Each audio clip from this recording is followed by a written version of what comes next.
বন্ধুসকল welcome to my YouTube channel Assam career job. আজি পুনৰ আপোনালোকৰ বাবে বহুত ভাল খবৰ আহি গ'ল।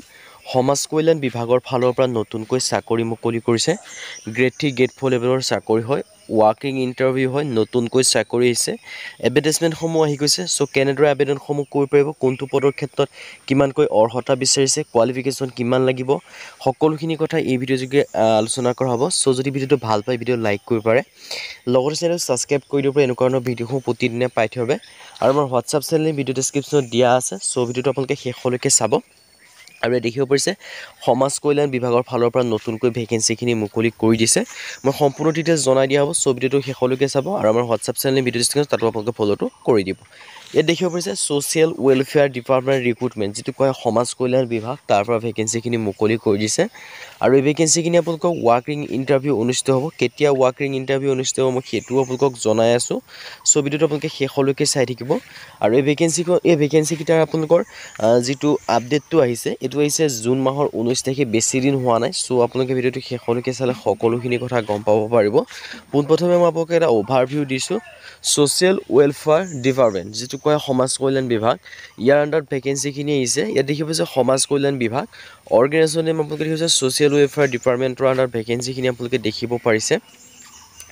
আৰু ইয়াত এই ভেকেঞ্চিখিনিৰ ক্ষেত্ৰত আপোনালোকে ডাইৰেক্ট আপোনালোকে এপ্লাই কৰাৰ প্ৰয়োজন নাই। ডাইৰেক্ট আপোনালোকে ৱাকিং ইণ্টাৰভিউ অনুষ্ঠিত হ'ব। সেই ৱাকিং ইণ্টাৰভিউ ঠাইত গ'লেই হৈ গ'ল। ইণ্টাৰভিউ পাছ কৰিলে আপোনালোকে চিলেকশ্যনসমূহ লাভ কৰিব পাৰিব।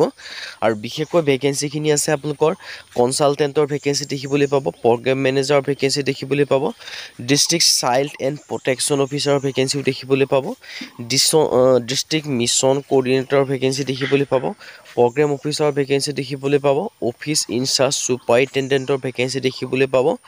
তাৰপৰা আপোনালোকে দেখিব পাব চেণ্টাৰ এডমিনিষ্ট্ৰেটৰৰ ভেকেঞ্চি, প্ৰজেক্ট কোঅৰ্ডিনেটৰ ভেকেঞ্চিও দেখিবলৈ পাব, লিগেল কাম এণ্ড প্ৰভিজন অফিচাৰৰ ভেকেঞ্চিও দেখিবলৈ পাব। চ' ইণ্টাৰেষ্টেড আৰু ইলিজিবল হ'লে আবেদনসমূহ কৰিলেও পাৰিব। আপোনালোকৰ বাবে এটা ডাঙৰ সুযোগ আৰু সুবিধা আহিছে। সুযোগ আৰু সুবিধাটো আপোনালোকে নেহেৰুৱাব। যদি আপোনালোকে আবেদনসমূহ কৰিম বুলি ভাবি আছে, এই ভেকেঞ্চিখিনিৰ ক্ষেত্ৰত আবেদনসমূহ কৰি ল'ব পাৰিব। আৰু এই ভেকেঞ্চিখিনি আপোনালোকে অনলাইন যোগে কৰিব পাৰিব। আবেদনটো মানে ডাইৰেক্ট আপোনালোকে অনলাইন ফৰ্ম পাব, ফিল আপ কৰি মেলি ডাইৰেক্ট আপোনালোকে যদি ইণ্টাৰভিউ তাত গ'লেই হৈ গ'ল। যদি আপোনালোকে আবেদনসমূহ কৰিম বুলি ভাবিছে বা চৰকাৰী চাকৰি ল'ম বুলি ভাবি আছে সমাজ কল্যাণ বিভাগৰ ফালৰ পৰা, চ' এই ভেকেঞ্চিখিনি কেনে আবেদনসমূহ কৰি ল'ব পাৰিব। আৰু হু কেন এপ্লাই ক্ষেত্ৰত all India male and female can apply কৰিব পাৰিব। এইটো আপোনালোকৰ ষ্টেট লেভেলৰ নহয়, এইটো চেণ্ট্ৰেল লেভেলৰ হয়। চ' আপোনালোকে অল ইণ্ডিয়া মেল ফিমেল সকলোৱে আবেদনসমূহ কৰি ল'ব পাৰিব। ছ'চিয়েল ৱেলফেয়াৰ ডিপাৰ্টমেণ্টৰ ফালৰ পৰা ভেকেঞ্চিখিনি আহিছে। আৰু যদি মই চেলাৰীৰ ক্ষেত্ৰত ক'বলৈ যাওঁ, 27,804 টকাৰ পৰা 60,000 টকা পৰ্যন্ত আপোনালোকে চেলাৰীসমূহ লাভ কৰিব পাৰিব। চ' ইণ্টাৰেষ্টেড আৰু ইলিজিবল হ'লে আপোনালোকে আবেদনসমূহ কৰি ল'ব পাৰিব। আপোনালোকৰ বাবে এটা ডাঙৰ সুযোগ আৰু সুবিধা আহিছে। সুযোগ আৰু সুবিধাটো আপোনালোকে নেহেৰুৱাব। যদি আপোনালোকে আবেদনসমূহ কৰিম বুলি ভাবিছে, তেন্তে আবেদনসমূহ কৰি ল'ব পাৰিব।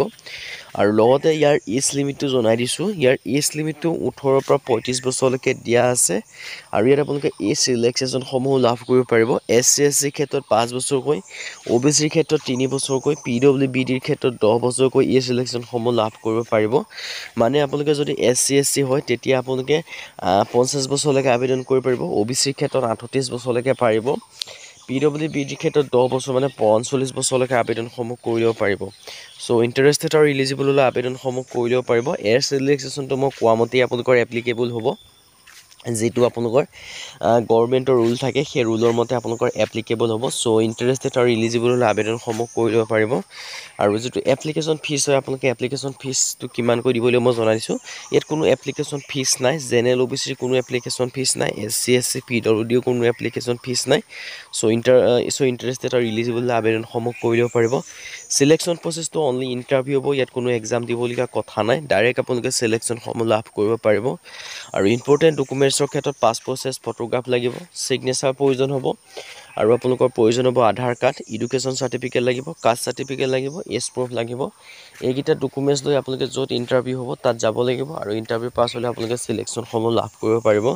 চ' ইণ্টাৰেষ্টেড আৰু ইলিজিবল হ'লে আবেদনসমূহ কৰি ল'ব পাৰিব। চ' আপোনালোকৰ এটা ডাঙৰ সুযোগ আৰু সুবিধা আহিছে। এই সুযোগ আৰু সুবিধাটো আপোনালোকে গ্ৰহণ কৰিব পাৰে। চ' এনেকুৱা ধৰণৰ সুযোগ সুবিধাবিলাক আপোনালোকে গ্ৰহণ কৰিব পাৰে। আপোনালোকৰ এটা ডাঙৰ সুযোগ আৰু সুবিধা আহি গৈছে। হাউ টু এপ্লাই, ইয়াৰ ক্ষেত্ৰত আবেদনসমূহ কৰিবলৈ দেখিব পাৰিছে ডিটেইলছখিনি।